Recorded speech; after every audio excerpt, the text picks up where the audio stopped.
Alors que Clémence et Esteban semblaient être éliminés de Koh-Lanta, le feu sacré ce mardi 9 mai, Denis Brognard a annoncé en fin d'émission un double coup de théâtre qui risque de changer la donne. N'ayant trouvé ni collier d'immunité ni arme stratégique, si est sans grosse surprise le duo Clémence-Esteban qui a été éliminé de Koh-Lanta, le feu sacré ce mardi 9 mai, lors de l'épisode clé des Destins liés. Il faut dire que dès le tirage au sort, la candidate savait son sort presque scellé en cas d'échec à l'épreuve d'immunité.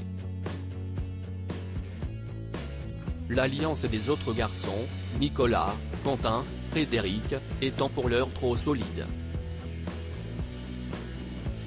En début d'épisode, Clémence est ainsi apparue en larmes et au bord de la crise de nerfs critiquant le manque d'exploits sportifs de son partenaire et rageant contre une destinée qui semble s'acharner contre elle.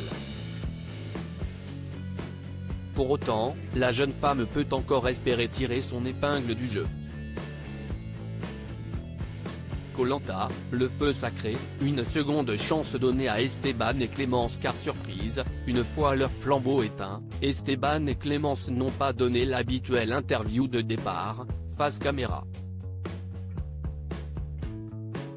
Tous deux sont au contraire tombés sur un panneau leur demandant de faire demi-tour chemin pour reprendre leur destin en main.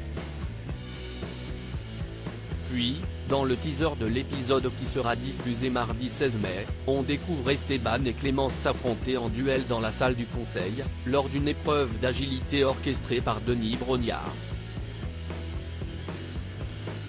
Un twist qui rappelle évidemment l'ancienne île des bannis de Koh-Lanta où Hugo Lartiche avait performé lors de la polémique saison anniversaire All-Star du jeu d'aventure.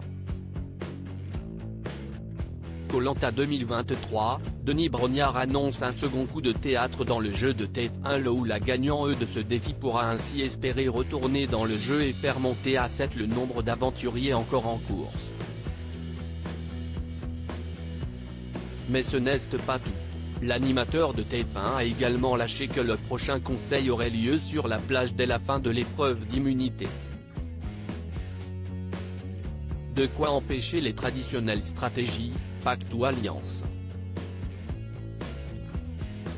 Et couper l'herbe sous le pied des garçons?